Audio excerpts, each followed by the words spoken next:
Le message venu du Golfe ce mercredi 8 avril 2026 a été dur.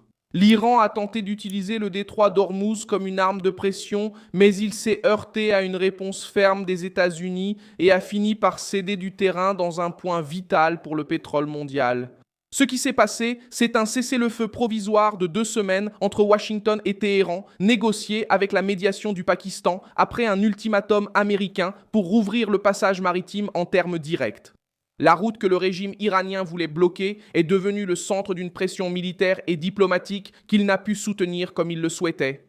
Qui est au centre de ce conflit? D'un côté, Donald Trump, le Pentagone et la machine militaire des États-Unis.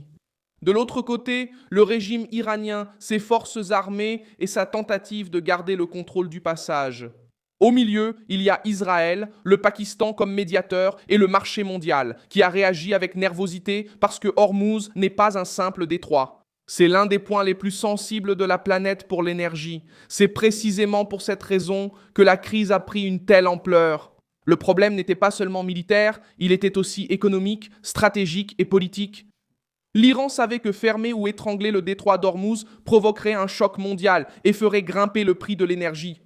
Les États-Unis le savaient aussi et ont décidé de faire de la réouverture de la route une condition centrale pour contenir une nouvelle série d'attaques. Trump a annoncé que les États-Unis allaient aider à gérer l'encombrement des navires dans la région, tandis que Washington a présenté l'accord comme une victoire totale.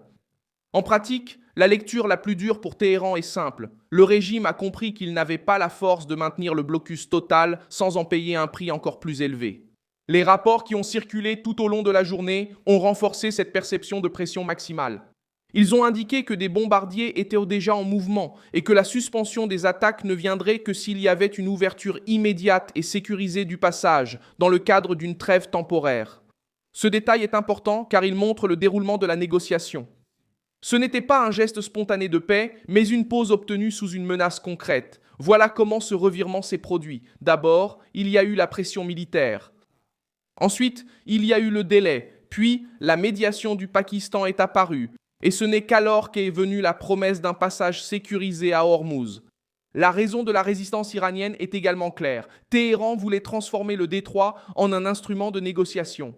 Parmi les exigences rendues publiques, il y a même eu l'idée de facturer 2 millions de dollars par navire pour le passage. Cela a été vu par les analystes et les gouvernements comme une tentative de formaliser une sorte de péage géopolitique sur une route essentielle du commerce mondial.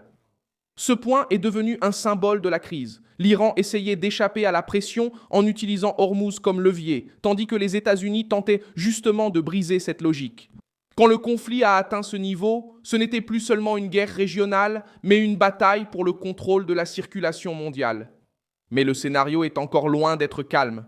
Même avec la trêve annoncée, des attaques et des doutes ont continué à apparaître dans les heures qui ont suivi. L'Associated Press et Reuters ont rapporté que l'accord est fragile, qu'il y a encore eu des actions militaires dans la région et que tout n'est pas pacifié, surtout au Liban.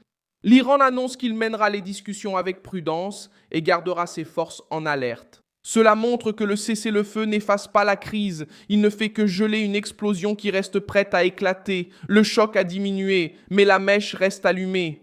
L'impact réel peut déjà être mesuré en dehors du champ de bataille. Des géants du transport maritime comme Maersk et Hapag-Lloyd ont déclaré qu'ils restent prudents quant à la normalisation des opérations dans la région. Hapag-Lloyd a affirmé qu'un retour plus général à la normale pourrait prendre de 6 à 8 semaines, tandis que Reuters a rapporté qu'environ 1000 navires étaient bloqués dans la région et que des millions de barils attendaient de passer. Cela répond à une autre question centrale.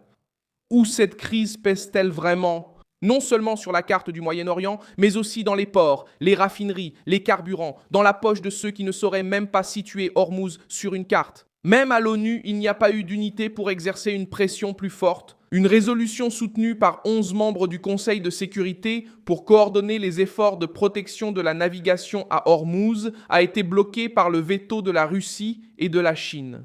Ce mouvement a montré que le conflit n'oppose pas seulement les États-Unis et l'Iran. Il y a un échiquier plus vaste, avec des puissances qui tentent de limiter la marge de manœuvre américaine et de préserver l'espace Hormuz-Iran.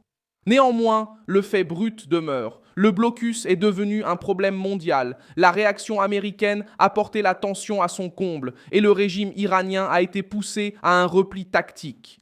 Au final, l'histoire qui s'impose aujourd'hui est la suivante. L'Iran a voulu transformer Hormuz en une arme de chantage, mais il a trouvé en face une pression qui a réduit sa marge de manœuvre. Ce qui s'est passé, c'est une trêve provisoire. Les protagonistes de cette situation ont été les États-Unis, l'Iran, Israël et les médiateurs du Pakistan. Après des semaines de guerre et de menaces croissantes, comment ? Par un ultimatum, le risque de nouvelles attaques, une diplomatie de crise et une pression sur la navigation.